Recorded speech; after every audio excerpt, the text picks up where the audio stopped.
Listen, if you don't know by now that I'm 100% beach-themed and ocean-oriented, then, well, I don't really blame you. Aside from a few running gags, I don't really make it that clear, but now you know. And you know for a fucking fact that I just spend half my day typing shark into search bars of game stores and see what comes up. Coming to us from Lighthouse Games Studios is a story that I tend to play out quite often.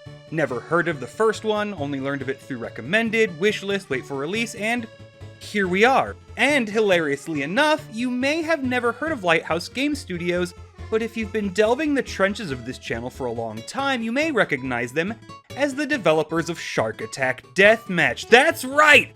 We're getting into some deep channel lore here. So, on January 26th, in the year of our darkest timeline of 2023, we got the sequel to the scuba diving first-person score attack shark shooter, and you know me, I get busy. And we're just now looking at Death in the Water 2.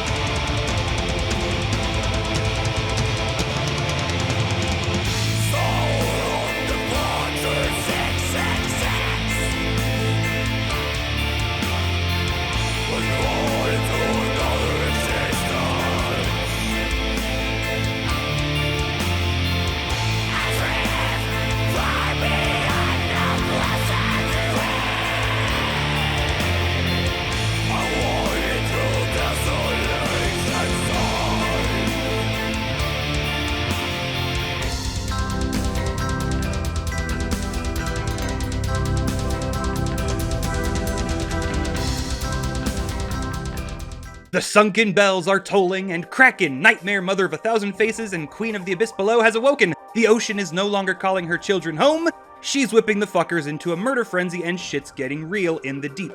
You are Stinky Diver, a former Navy commando with an attitude as bad as his odor, and you are tasked with plunging into the depths to discover the source of the disturbance, and holy fish paste, is that the God of War logo font? Did you for real charge me no less than $20 fucking dollars, and the first thing you throw at me is a slightly altered font you ripped off of Da Font that was developed from the logo of a popular video game series? Are you fucking shitting me right now? And believe me, this was in fact the first fucking thing I noticed. I am no stranger to using goofy fonts developed from game logos. In fact, the typeface I've been using for my credits for 6 fucking years was prominently featured in a game's logo. First person to identify it in the comments will receive 1 whole heart on their comment. I am, in fact, just that generous. The point being that I am deep into this shit, so I spotted this motherfucker a goddamn mile away. It's not just striking, it's fucking iconic, and you thought nobody would notice? But just so you don't think I'm crazy, I fucking tested it! Game? Evidence!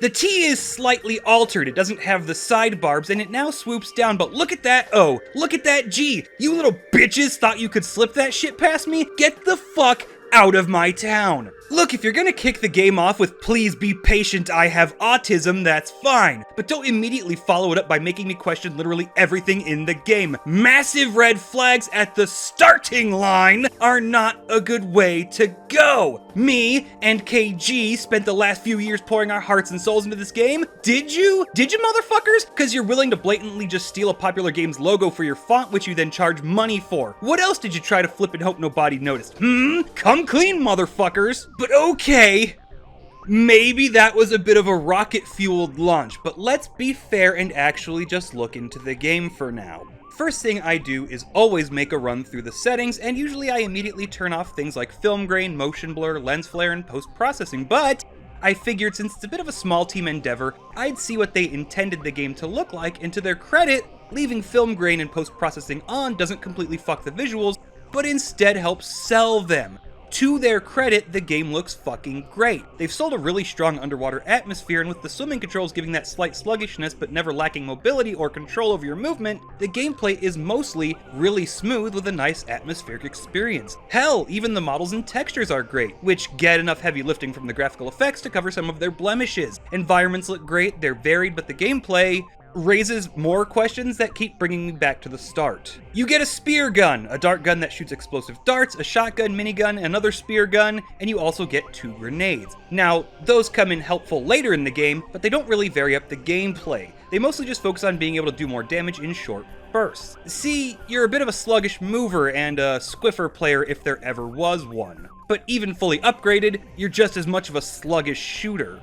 Fully upgraded reload speed on the starting gun had no noticeable effect on the time it takes to reload a shot. I'm going to go ahead and guess it was more focused on speeding up the process of performing the full reload, but again, I never noticed a difference even at full upgrade. And that's going to be a running theme. Aside from ammo capacity, none of the upgrades make a noticeable change. Aiming is difficult due to the ebb and flow of the waters, as well as the weird underwater mobility of your enemies, and that's fine. But when I can have my reticle on a shark, magically fucking miss, and then take 45 seconds to load a new shot, it's kind of a pain in the ass. And then they kind of make it worse. The game loves spawning enemies right the fuck on top of you, mid-chomp. Yeah, fuck you for that.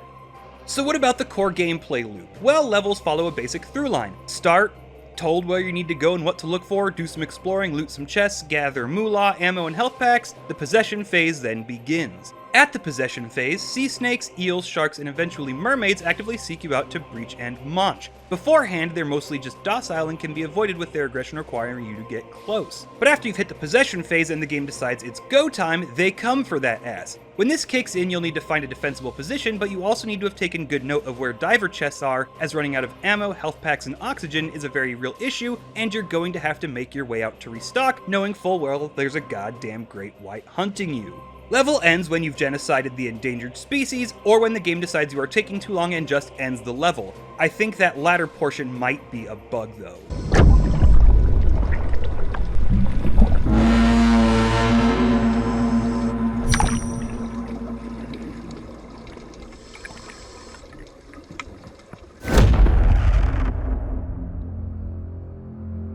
A couple levels start with a mini chase sequence in which the Kraken has gotten tired of your bullshit and decides to do it themselves. This doesn't work out for the Kraken, and all it results is in the hunter being hunted. Yeah, the game spends all of its time telling you to avoid open water and giant octopode. Then in the last level says, fuck it, you're a man and a half, go swim over that chasm of pure darkness and slay the beast with your pea shooter. I mean, baller, but if you do, you will be killed by demons.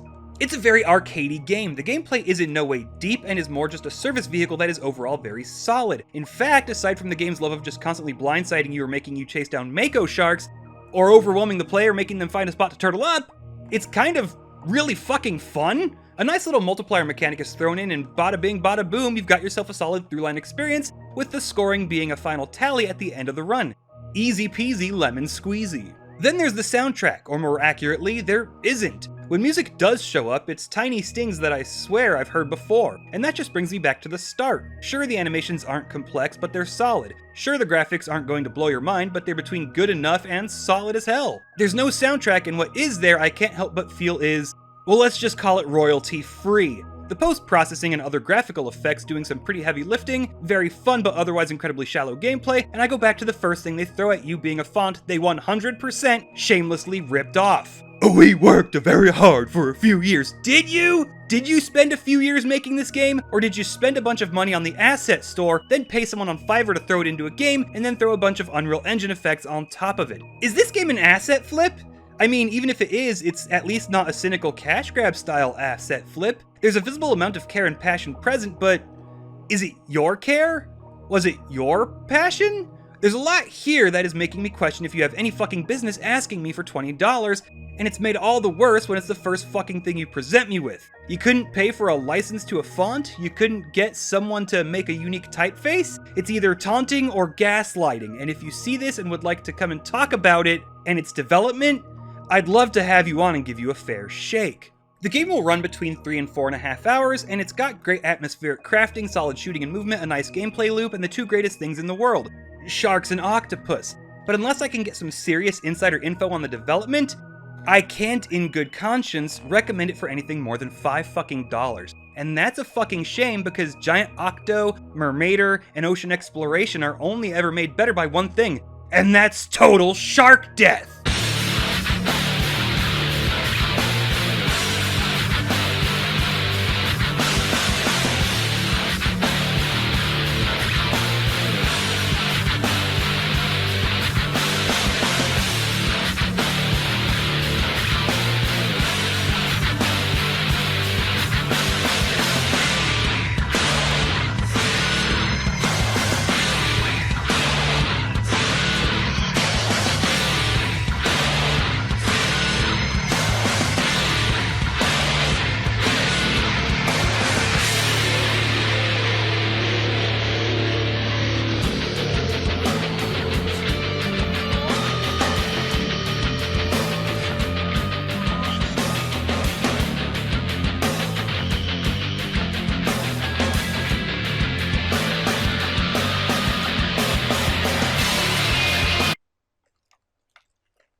Are you serious right now, lad? What? I understand it's a video game and it's not real, but this seems a little, insensitive?